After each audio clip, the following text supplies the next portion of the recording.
ईश्वर की क्या है आत्मा?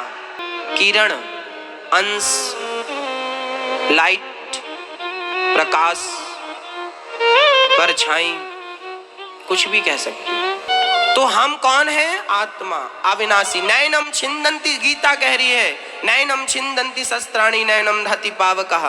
ना आत्मा को जलाया जा सकता है ना काटा। मैं आत्मा हूं तो आत्मा कभी मरेगी? मैं मरूंगा ही नहीं साहब। अब प्रश्न ये खड़ा हुआ कि गुरुजी जब हम मरेंगे ही नहीं और हम अमर हैं तो फिर ये बताओ, शरीर तो 5 तत्वों में 5 में मिल गया। अब ये बताओ हमने जो पाप किया है वो कौन भोगेगा? हमने जो पाप किया है, कहते हैं ना कि पाप करोगे तो फल मिलेगा, जैसी करनी वैसी भरनी, आज किया कल पाएगा। कोहू ना काहू को सुख दुख कर दाता, निज कृत कर्म भोग सब भ्राता। करनी का फल तो भोगना पड़ता है, ऐसा तो सुना होगा आपने। फिर प्रश्न ये खड़ा हुआ कि जब मैं आत्मा हूं तो भोगेगा कौन? अच्छा बताओ, आपके कर्मों का फल कौन भोगेगा? आप भोगेंगे। कैसे भोगेंगे?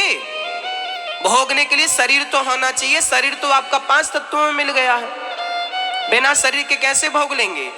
फोड़ा शरीर में ही तो होगा, शरीर ही नहीं होगा तो फोड़ा कहां हो जाएगा? आकाश में फोड़ा होगा? बोलो भोगेगा कौन? हमारे पापों का फल कौन भोगता है मां? अरे जो करेगा वो तो भोगेगा साहब, पर ये कौन है?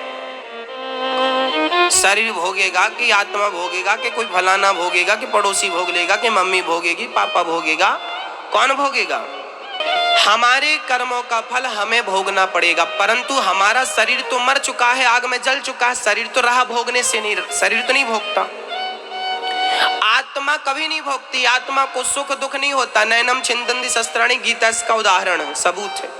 ना तो हमारे पापों का दंड शरीर भोगता है, ना तो हमारे पापों का दंड आत्मा भोगती है। फिर कौन भोगता है? फिर कौन भोगता है? बोले हमारे शरीर कितने हैं, इसके लिए हमें यह जानना पड़ेगा। हमारे शरीर कितने हैं बताओ? 3 शरीर होते हैं। हम सबके पास 3 शरीर होते हैं। पहला शरीर ये, इसे बोलते हैं स्थूल शरीर। एक शरीर और जिसे बोलते हैं कारण शरीर।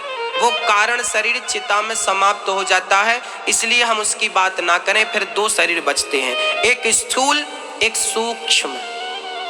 हमारे पास एक शरीर और है, मैं अभी आपको दिखाऊंगा वो शरीर कहाँ छिपा बैठा। अभी मैं आपको आपकी आंखों से दिखाऊंगा उस शरीर को। एक शरीर ये बैठा है, इसको कौन सा बोलते हैं? स्थूल शरीर। एक शरीर और होता है जिसे हम सूक्ष्म शरीर बोलते हैं। क्या नाम है इसका? नाम क्या है?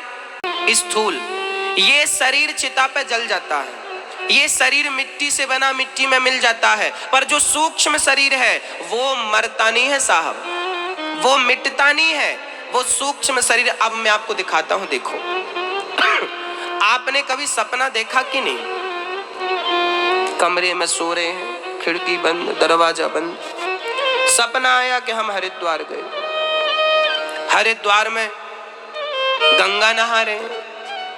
आज हमारा फलाना दोस्त भी मिला, बात भी कर रहे हैं, कैसे हो? रात भर हमने सपना देखा, सवेरे हम बोलते हैं कि आज हमने सपना देखा, तुम्हें देखा, तुम्हें देखा। अब बताओ, आप तो कमरे में सो रहे थे और ये हरिद्वार में गंगा कौन नहा रहा था? एक शरीर इंदौर में सो रहा था, दूसरा शरीर हरिद्वार में। अच्छा, जो स्वप्न का शरीर था उसमें हाथ पांव थे कि नहीं आपके? जब आप सपना देखते हैं तो कभी कभी आप भागते हैं, हंसते हैं, रोते हैं, चीखते हैं, तो बताइए साहब उसमें हाथ पांव थे कि नहीं आपके? हाथ पांव आंख मुंह सब था कि नहीं?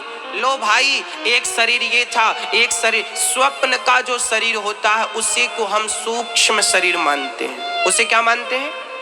उसे क्या कहते हैं?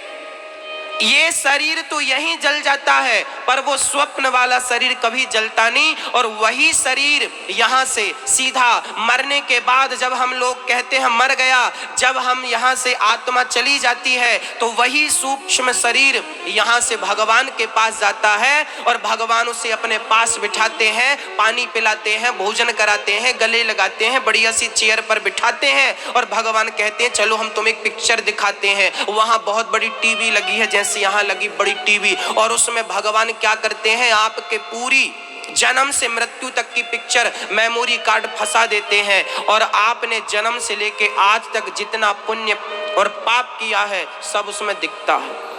भगवान बाजू में बैठे बोलते, देख तुझे किस लिए भेजा, तू क्या कर रहा, देख देख तू किसी का गला दबा रहा, देख तू झूठ बोल रहा है, देख तू कपट कर रहा है, तुझे इसलिए भेजा था। अब आप शर्माते हैं, आप लज्जित होते हैं, आप रोते हैं, भगवान के पांव पकड़ते, प्रभु माफ कर दो। भगवान बोले बैठ चुपचाप, माँ बाप क्या करेंगे, पहले पूरी पिक्चर देख। जब आप पूरा पिक्चर देखते हैं तब भगवान यमराज को बुलाते हैं, चलो भाई इनका हिसाब कितना हुआ। यमराज खड़े थे पीछे, पूरा हिसाब कर रहे थे। यमराज ने कहा इनके 5 किलो पाप हुए हैं और 100 ग्राम पुण्य हुए। इनके 5 किलो पाप और 100 ग्राम। अब भगवान कहते हैं कि तेरे पाप ज्यादा है, इसलिए तुझे पहले पापों का फल भोगना पड़ेगा और पापों का फल लेकर के तुम्हें फिर मृत्यु लोक में आना पड़ा और फिर तुम नाली का कीड़ा बन गए, कुत्ता बन गए, चमगादड़ बन गए, बिल्ली बन गए, गधा बन गए, कुत्ता बन गए और बंदर बन गए। ये जो 84 लाख योनियां हैं, ये सब तुम्हारे कर्म दंड के लिए परमात्मा ने योनियां बनाई हैं। तुम ये सब योनियां भोग करके जब तुम सब कीड़े मकोड़े बन के, मच्छर मक्खी तुम ही बनते हो, नाली का कीड़ा तुम ही बनते हो, सुअर कुकर तुम ही बनते हो, बंदर भालू तुम ही बनते हो, शेर गधा चीता तुम ही बनते हो, चींटी चीटा तुम ही बनते हो, चमगादड़ तुम ही बनते हो, अजगर तुम ही बनते हो। और जब तुम्हारे वो 5 किलो पाप पूरे हो जाएंगे तो भगवान फिर कहेगा अब तेरे 5 किलो पाप पूरे हो गए, अब 100 ग्राम पुण्य बचा है। उस 100 ग्राम के बदले तुम्हें क्या मिलता है? बोले 100 ग्राम पुण्य के बदले तुम्हें भगवान एक मौका और देता है, मनुष्य का तन देता है। जाओ फिर से कुछ अच्छे कर्म कर लो ताकि तुम्हें अब फिर इन गलत योनियों में ना पड़ना पड़े, फिर तुम्हें 84 का चक्कर ना काटना पड़े। ये जो तुम लोग यहाँ हम सब बैठे हैं ना मेरी माँ, हम लोग सब 100 ग्राम पुण्य लेके आए हैं। अब यहाँ आने के बाद आप क्या कर रहे हैं? फिर से पाप कर रहे हैं, फिर गलत कर रहे हैं, फिर निंदा चुगली झूठ कपट कर रहे हैं। तुम्हारे फिर 5 किलो पाप हो जाएंगे, फिर 84 का चक्कर लगाते रहना, पुनरपि जननम पुनरपि मरणम पुनरपि जननी जठरे शयनम। बार बार यही तो हो रहा है, जन्म मृत्यु जन्म मृत्यु, जन्म लिया मर गया, जन्म लिया मर गया, जन्म लिया। आप लोग गोल गोल घूम रहे हैं। ये मानव का तन मेरी माँ, मेरी बहनों, मेरे भाई, मेरे दादाजी, ये केवल परमात्मा को पाने के लिए मिला है। कुत्ता बिल्ली भी बच्चे पैदा करते हैं, कुत्ता बिल्ली भी पेट भर के खाते हैं। अच्छा 3 काम तुम सब करते हो, पहला काम खाना, दूसरा काम सोना, तीसरा काम बच्चे पैदा करना, ये तुम करते हो। ये तीनों काम केवल तुम नहीं करते। अब बताओ क्या कुत्ता नहीं खाता? आप खाते हैं, कुत्ता खाता है, आप सोते हैं, बिल्ली सोती है, आप बच्चे पैदा करते हैं तो सूअर भी बच्चे पैदा कर लेते हैं। भक्तों, ये मानव का तन तुम्हें खाने सोने और बच्चा पैदा करने के लिए नहीं मिला। ये मनुष्य की योनि तुम्हें केवल गोविंद का भजन करने के लिए परमात्मा ने दिया है। एक मौका है, एक अवसर है। अभी भी तुम ना सुनो, ना समझो, तुम्हारी आंख ना खुले तो मेरा कोई कसूर नहीं। ईश्वर को केवल मनुष्य की योनि से पाया जा सकता है। क्या कुत्ता भगवान को पा सकता है? क्या उसमें सामर्थ्यता है? बोलो भाई, क्या गधा, क्या बिल्ली, 84 लाख चींटी से लेके हाथी तक, क्या किसी में ईश्वर को पाने की सामर्थ्यता है?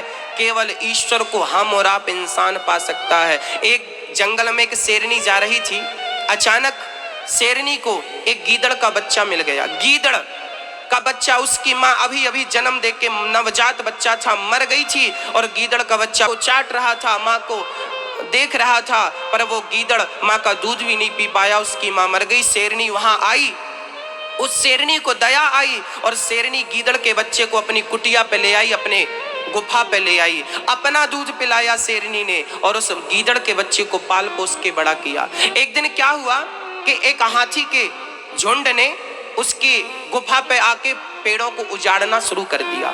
तभी शेरनी ने अपने शावक से, अपने बेटे से कहा, जा और तू जरा हाथी को पछाड़, हाथी को भगा। गीदड़ का बच्चा बोला, माँ मैं जाऊंगा। बहुत रोका पर नहीं माना। अब गीदड़ का बच्चा हाथी के सामने गया, दहाड़ने लगा, मुझसे युद्ध करो। हाथी ने उठाया, सूंड में लपेटा, घुमा के धम्म से पटक दिया और शेर के बच्चे ने हाथी के ऊपर चढ़ करके जो अपने पंजों से उसे घायल किया, हाथी भाग गया। अब शेर का बच्चा हंस रहा था, गीदड़ रो रहा था। तभी उस गीदड़ के बच्चे ने रोते हुए अपनी माँ से कहा, शेरनी से कहा, माँ क्या मैं हाथी को हरा नहीं सकता था? तब पुचकारते हुए शेरनी ने गोद में बिठा के कहा, बेटा तूने दूध भले ही मेरा पिया हो, पर तू है गीदड़ का बच्चा। और आज तक के इतिहास में कभी हाथी का शिकार किसी गीदड़ ने नहीं किया। हाथी का शिकार यदि किया है तो केवल शेर के बच्चे ने किया है। उसी प्रकार 84 लाख योनियों में ईश्वर का शिकार कोई कर सकता है तो केवल मनुष्य का बेटा बच्चा कर सकता है। आप कर सकते हैं, हम कर सकते हैं। 84 लाख योनियों में कोई भी योनि ईश्वर का शिकार नहीं कर सकती, अर्थात ईश्वर को पा नहीं सकती। ईश्वर को पाया जा सकता है तो केवल इस मनुष्य के तन से पाया जा सकता है। और इस तन को पाकर भी तुमने उसे नहीं पाया तो मुझे लगता है तुम कुत्ते और बिल्ली और सुअर से ज्यादा नहीं हो। तुम 2 हाथ पांव वाले हो सकते हो पर तुम सुअर से ज्यादा नहीं। कुत्ता खाता है, तुम भी खा रहे हो।